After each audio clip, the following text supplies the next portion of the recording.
রিজিক কি কি পাবেন, আপনার রিজিক সব লেখা হয়ে গেছে। এখন আপনারা কি রিজিকটাকে হালাল পথে চাচ্ছেন না হারাম পথে? যদি হালাল পথে চান ওই অ্যামাউন্ট অফ রিজিকই পাবেন, যদি হারাম পথে চান ওই রিজিকই পাবেন, এর বাইরে যাবে না। রিজিক যাবে, যাহলে সবর করেন, আল্লাহ পাক হালাল পথেই রিজিক দিবে ইনশাআল্লাহ তাআলা। রিজিক বৃদ্ধির জন্য কিছু আমল আছে, তার মধ্যে শ্রেষ্ঠ আমল হচ্ছে নামাজ, এর সাথে চাশতের নামাজ পড়া। চাশত মানে সলাতুদ দুহা, এর আগে ইশরাকের নামাজ আছে। রিজিক বৃদ্ধির জন্য আত্মীয়তার সম্পর্ক বজায় রাখতে হয়, আত্মীয়তার সম্পর্ক বজায় রাখলে রিজিক প্রশস্ত হবে। বেশি বেশি যে আল্লাহর জিকির করে এবং কোরআন তেলাওয়াত করে তার রিজিক বাড়ে আলহামদুলিল্লাহ, এবং যে আল্লাহর রাস্তায় খরচ করে তার রিজিক বাড়ে ইনশাআল্লাহ। এই রিজিক বাড়ার কিছু পলিসি আছে। সবচেয়ে শ্রেষ্ঠটা হচ্ছে নামাজ, আল্লাহর জিকির তেলাওয়াত, এরপর আমলের মধ্যে আত্মীয়তার সম্পর্ক বজায় রাখা। নবীজি বলছেন কেউ যদি চায় যে তার রিজিকটা লম্বা হোক, হায়াতটা লম্বা হোক, সে যেন আত্মীয়তার সম্পর্ক বজায় রাখে। আত্মীয়তার সম্পর্ক এখন আস্তে আস্তে নষ্ট হয়ে যাচ্ছে না? খেয়াল করে দেখেন, আত্মীয়তার সম্পর্ক আপনি বজায় রাখবেন।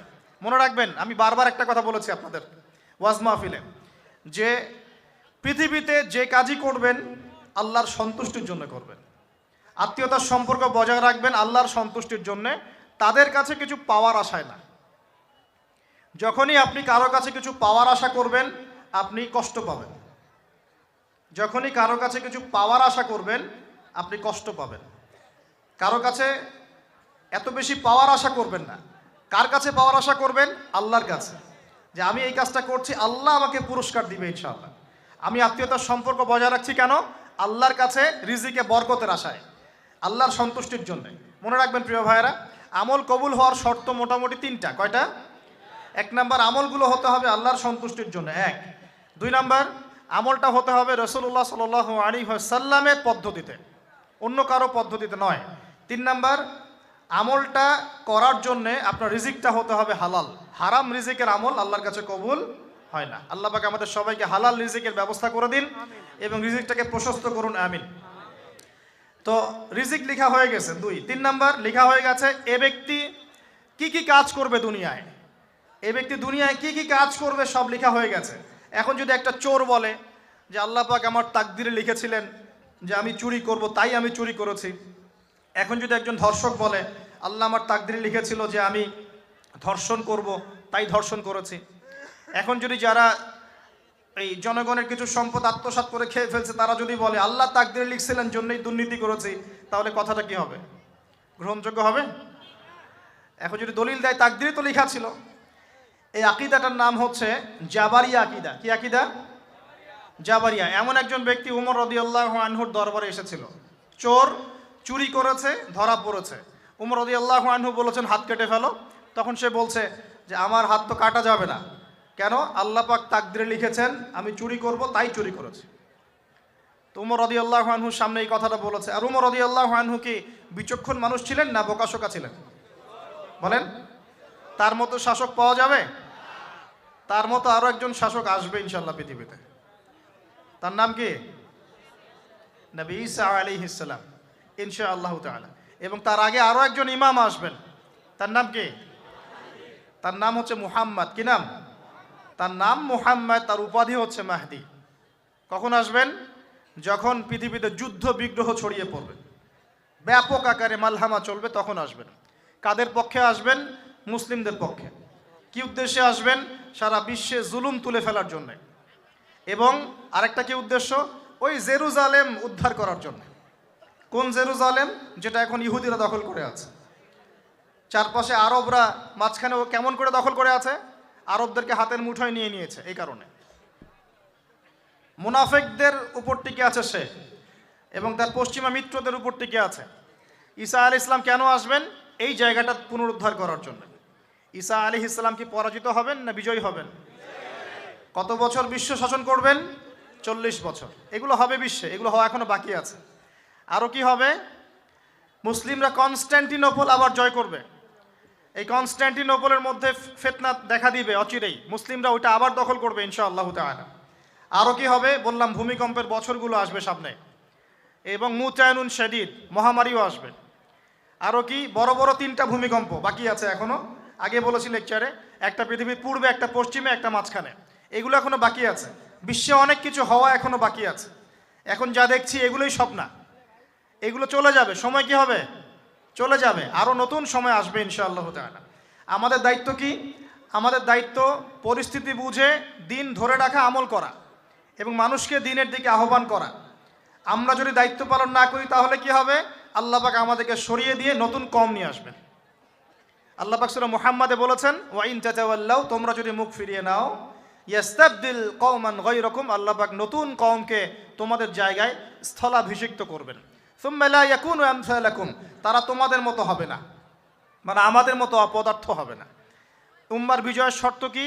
আল্লাহ সূরা মুহাম্মাদেই বলেছেন, ইন তানসুরুল্লাহ ইয়ানসুরুকুম, তোমরা আল্লাহর দ্বীনকে সাহায্য করো তবেই আল্লাহ তোমাদেরকে সাহায্য করবে। ওয়া ইউসাব্বিত আকদামাকুম, তোমাদের পা আল্লাহ দৃঢ় করে রাখবেন। আমরা আল্লাহকে সাহায্য না করলে আল্লাহ পাক আমাদেরকে সাহায্য করবেন না, সিম্পল।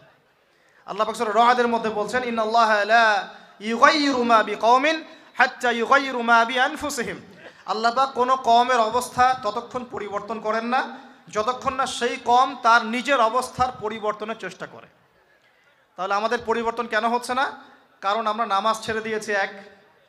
90% মুসলিমের দেশে কত পার্সেন্ট নামাজ পড়ে চিন্তা করে দেখবেন। আমরা কোরআন ছেড়ে দিয়েছি। 90% মুসলিমের দেশে কত পার্সেন্ট বিশুদ্ধ করে কোরআন তেলাওয়াত করতে পারে একটু খোঁজ নিয়ে দেখবেন। কোরআন শুমারি করে দেখেন, নামাজ শুমারি করে দেখেন, তাহলে বুঝতে পারবেন। আর যারা কোরআন পড়তে জানে তাদের মধ্যে কত পার্সেন্ট কোরআনের অর্থটা বোঝে, এটা আরও বড় বিষয়। তারপরে আবার কারা মেনে চলে, এটা আরও বড় বিষয়। আর আমরা কতজন মানুষ দিন ইসলামকে সামগ্রিক দিন হিসেবে মানি, এটাও একটা বড় বিষয়। আমরা মানি ঠিকই, আংশিক। যেমন ইবাদত বন্দেগীর জীবনে মুসলমান, অর্থনৈতিক জীবনে গিয়ে আবার সুদখোর, এমন না বিষয়টা? ইবাদত বন্দেগীর জীবনে আমি পাক্কা মুসলিম, কপালে সেজদার দাগ আছে মাশাআল্লাহ, দাড়ি টুপিও আছে মাশাআল্লাহ, কিন্তু ব্যবসায় গিয়ে মাপে কম দিচ্ছি না, ব্যবসায় গিয়ে আমি হারাম ভেজাল দিচ্ছি কিনা, এরকম হচ্ছে কি না? হচ্ছে। কিন্তু সে কিন্তু মুসলিম এবং নামাজও পড়ে। তা আমাদের সমস্যা ভাই এখানেই। এখন এই সমস্যাটা সলভ করলে ইনশাল্লাহ সব সমস্যা সলভ হয়ে যাবে ইনশাল্লাহ। সমস্যাটা কি? আমরা ইসলামটাকে আংশিকভাবে মানি, পরিপূর্ণ জীবনে ইসলাম বাস্তবায়ন করতে পারছি না। আমি আপনি হয়তো কেউই পারছি না। ফখর করলে বলার নাই যে আমি খুব পারছি, আসলে আমিও পারছি না। কারণ এই যুগে এটা পারাটা খুব ডিফিকাল্ট। এই যুগে পারাটা কি খুবই কঠিন, কিন্তু এটাই তো এই যুগের চ্যালেঞ্জ। নবীজি বলেছেন, তোমাদের সামনে এমন যুগ আসছে যে যুগে ঈমান ধরে রাখাটা হাতের মধ্যে আগুন ধরে রাখার মতো হবে। তবে সুসংবাদ ওই যুগে তাদের জন্যে যারা আমার সুন্নতকে আবার জীবিত করতে পারবে, যে আমার মৃত সুন্নতকে জীবিত করবে। আল্লাহ পাক ভালোবাসেন কি না? তাহলে এই পুরো মহাবিশ্ব সৃষ্টি করে আল্লাহ পাক কি মহাবিশ্বের মধ্যে ভালোবাসা ছড়িয়ে দেন নাই? আল্লাহ রাব্বুল আলামিন 6 দিনে মহাবিশ্ব সৃষ্টি করে মহাবিশ্বের সব জায়গায় যার যার কাজ তাকে বুঝিয়ে দিলেন। কোন গ্রহ কি কাজ করবে, কোন সৌরজগৎ কেমন করে চলবে, দুনিয়া কিভাবে ঘুরবে, সূর্য কিভাবে উঠবে, চাঁদ কিভাবে আসবে, কোন মাখলুক কি কাজ করবে, ফেরেশতাদের কাজ কি হবে, ইত্যাদি ইত্যাদি। আল্লাহ পাক সমস্ত কাজ বুঝিয়ে দিলেন। সূরা আলিফ লাম মিম সেজদা, হামিম সেজদার মধ্যে আছে, পড়ে দেখবেন। আল্লাহ পাক পুরো মহাবিশ্বের দায়িত্ব বন্টন করে দিলেন। এবার আল্লাহ রাব্বুল আলামিন কি করলেন শোনেন। আল্লাহ রাব্বুল আলামিন বলছেন, এই পুরো মাখলুক কায়নাত সৃষ্টি করার পর আল্লাহ পাক তার রহমতকে 100 ভাগে ভাগ করলেন। কত ভাগে? আল্লাহ পাকের দয়া, রহমত, ভালোবাসাকে 100 ভাগে ভাগ করলেন।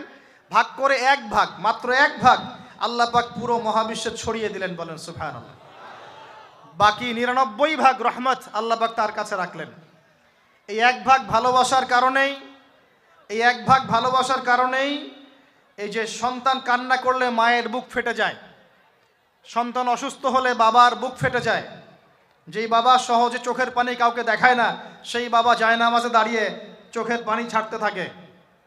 এই এক ভাগ রহমতের কারণে আমরা দেখি যে রাস্তার কুকুর পর্যন্ত তার বাচ্চাকে চাটে, আদর করে, মহব্বত করে। এই এক ভাগ রহমতের কারণে আমরা আমাদের স্ত্রীদেরকে মহব্বত করি, স্ত্রীকে সুখে রাখার জন্য জীবনটা পর্যন্ত বিলিয়ে দেয়।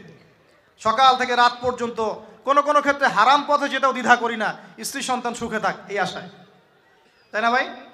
এই এক ভাগ রহমতের কারণে গাভী দেখবেন, গাভী তার বাচ্চাকে প্রসবের পর চাটে, গাটা চেটে পরিষ্কার করে দেয়। এই এক ভাগ রহমতে পুরো কায়নাত টিকে আছে।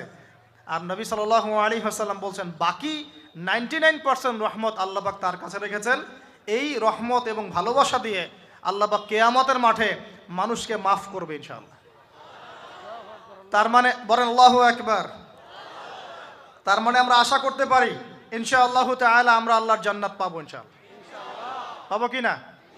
শুধু একটা কাজ যদি উম্মত করতে পারে জান্নাত পাবে। বলে দেব কোনটা? অনেক কাজই আছে কিন্তু স্পেশাল একটা কাজ, একটা। আল্লাহ রাব্বুল আলামিন মেরাজের রাতে তার নবীকে উঠিয়ে নিয়েছিলেন, উঠিয়ে নিয়ে কাছে নিয়ে আসছেন, একদম কাছে, আর যে আরশের কাছাকাছি। নবী সাল্লাল্লাহু আলাইহি ওয়াসাল্লাম বলছেন ওই সময় তার উপর 3টা স্পেশাল ওহী করা হয়েছে। কয়টা? 3টা। একটা হচ্ছে 50 ওয়াক্ত নামাজ। কত ওয়াক্ত? এটা কমতে কমতে কমতে কত ওয়াক্ত হয়েছে? 5। 5কেও কমানোর জন্য কোন নবী বলছিলেন? মুসা আলাইহিস সালাম বলছেন 5ও পারবে না, কমাই নিয়ে আসেন।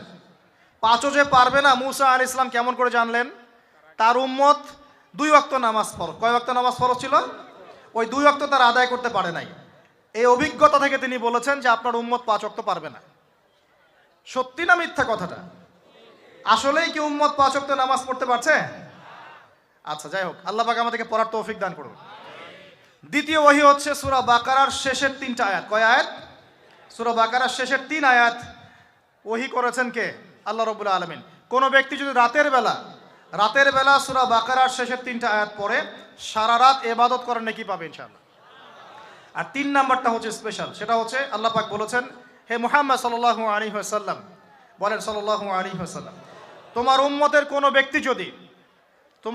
কোনো ব্যক্তি যদি আসমান জমিনের সমান গুনাহ নিয়ে আমার সামনে দাঁড়ায়, আসমান জমিন সমান গুনাহ নিয়ে আমার সামনে দাঁড়ায়, কিন্তু আমার সাথে শিরকের পাপ নাই, আমার সাথে কোনো শিরকের পাপ করে নাই, ইনশাআল্লাহ আমি আল্লাহ তার সামনে আসমান জমিন সমান ক্ষমা নিয়ে হাজির হব ইনশাআল্লাহ। তার মানে আমরা যদি ইনশাআল্লাহ তাআলা শিরকের পাপ থেকে দূরে থাকতে পারি, ইনশাআল্লাহ আশা করা যায় আমরা আল্লাহর সন্তুষ্টি পাবো ইনশাআল্লাহ। এরপর আল্লাহ রাব্বুল আলামিন কি করলেন? আল্লাহ রাব্বুল আলামিন পুরো মহাবিশ্ব সৃষ্টি করে সব দায়িত্ব ভাগ করে দিলেন। ভাগ করে দেওয়ার পরে আল্লাহ পাক জান্নাত জাহান্নাম সৃষ্টি করেছেন কিনা? আচ্ছা, জান্নাত এবং জাহান্নাম কার কার জন্য সৃষ্টি করেছেন বলেন? জিন আর মানুষ। আচ্ছা, এখন জান্নাতের চেয়ে কি শান্তির কোনো জায়গা আছে? আচ্ছা, এই জান্নাত কার জন্য সৃষ্টি করেছেন? জিন আর মানুষ। আচ্ছা, তাহলে আল্লাহ পাক মানব জাতিকে ভালোবাসেন কিনা? ভালোবাসেন কিনা? আপনি যখন কাউকে ভালোবাসবেন তাকে সবচেয়ে সুন্দর গিফট দিতে চাইবেন কিনা? তার জন্য সবচেয়ে ভালোটা কিনতে চাইবেন কিনা? আল্লাহ পাক জান্নাত তৈরি করেছেন কাদের জন্য? আমাদের জন্য। তার মানে আল্লাহ পাক আমাদেরকে ভালোবাসেন কিনা? অবশ্যই বাসেন। আল্লাহ রাব্বুল আলামিন জাহান্নামও তো সৃষ্টি করেছেন। এখন যদি বলি যে তাহলে আল্লাহ পাক কি আমাদেরকে ভালোবাসেন না, জাহান্নামে কিভাবে দিবেন? উত্তরটা কি হবে তাহলে? উত্তর হচ্ছে এই যে যদি আল্লাহ না করুক কোনো ব্যক্তি জাহান্নামে যায়, তাহলে বুঝতে হবে সেই ব্যক্তি জাহান্নামে যাওয়ার যোগ্য ছিল বলেই জাহান্নামে গিয়েছে। কথা কি বুঝতে পারছেন? আর যদি কোনো ব্যক্তি জান্নাতে যায় তাহলে বুঝতে হবে সেই ব্যক্তির উপর আল্লাহ পাক দয়া করেছেন বলেই সে জান্নাতে গিয়েছে। মানুষ তার আমল দিয়ে জান্নাতে যেতে পারবে না, মানুষ তার আমল দিয়ে জান্নাতে যেতে পারবে না, আল্লাহর দয়া অনুগ্রহ দিয়ে জান্নাতে যাবে ইনশাআল্লাহ তাআলা। আল্লাহ পাক আমাদের সবাইকে সেই দয়া অর্জন করার তৌফিক দান করুন। সামনে রহমত পাওয়ার একটা সুবর্ণ সুযোগ আসছে, সেটা হলো রমজান মাস। কি মাস? রমজান মাস। আমরা দোয়া করি আল্লাহ পাক আমাদের সবাইকে সুস্থতার সাথে রমজানের সবগুলো রোজা রাখার তৌফিক দান করুন। নবীজি বলেছেন এই মাসে যে ইবাদত করে তার গুনাহ মাফ করাতে পারলো না তার জন্য ধ্বংস। বলি নাউজুবিল্লাহ। আমরা তো রমজান আসার আগে দুনিয়াবি প্ল্যান করছি, রমজানে কিভাবে ব্যবসায় উন্নতি করব, রমজানে কিভাবে বেশি লাভ করব। হ্যাঁ, তো রমজান মাস হচ্ছে ইবাদতের মৌসুম। আল্লাহ পাক আমাদের সবাইকে রমজান মাসে 5 ওয়াক্ত নামাজ পড়ার তৌফিক দান করুন, কোরআন তেলাওয়াত করার তৌফিক দান করুন, কোরআন বুঝে পড়ার তৌফিক দান করুন, তারাবির নামাজ জামাতে পড়ার তৌফিক দান করুন, এবং বেশি বেশি মানুষকে ইফতার করানোর তৌফিক দান করুন। যাদের যাকাত ফরজ হয়েছে জাকাত দিচ্ছেন না, আল্লাহর ওয়াস্তে রমজান মাসে জাকাত দিয়ে দিবেন ইনশাআল্লাহ। আর আমি কিন্তু আগেই বলেছি রমজান মাসে ভাই দ্রব্যমূল্যের দাম কিন্তু খুব চড়া ওঠানামা করবে। অতএব যাদের সামর্থ্য কম তাদের ঘরে ইফতার পৌঁছে দেওয়ার দায়িত্ব কার? যা আমাদের। যাদের সামর্থ্য আছে তারা, যারা সামর্থ্যবান নয় তাদের ঘরে ঘরে মাসের বাজার পৌঁছে দেবেন ইনশাআল্লাহ তাআলা। আল্লাহ পাক তৌফিক এনায়েত করুন, বলি আমিন। এবার দেখেন আল্লাহ পাক সৃষ্টি করলেন আদম আলাইহিস সালামকে। কাকে? এর আগে আল্লাহ পাক জিন জাতি সৃষ্টি করেছেন, আমি ওইদিকে যাচ্ছি না, আমি মানুষের কথা বলছি।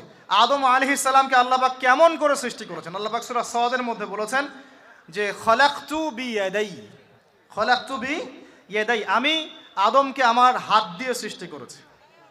কি দিয়ে? হাত দিয়ে। এটা কি ভালোবাসার বহিঃপ্রকাশ নয়? আল্লাহ পাক কি আমাদেরকে ভালোবাসেন না? ভালোবাসেন। আচ্ছা, এই দুনিয়াতে যত কিছু আছে, এই দুনিয়ার আকাশ বাতাস নদী নালা পানি অক্সিজেন সবকিছু কার জন্য সৃষ্টি করা হয়েছে? গরু ছাগলদের জন্য, মানুষের জন্য? মূল দায়িত্ব কার? মূল অধিকার কার? মানুষের নয় কি? তাহলে এই পুরো বিষয়গুলো কি আল্লাহ পাকের ভালোবাসার বহিঃপ্রকাশ নয়? হ্যাঁ।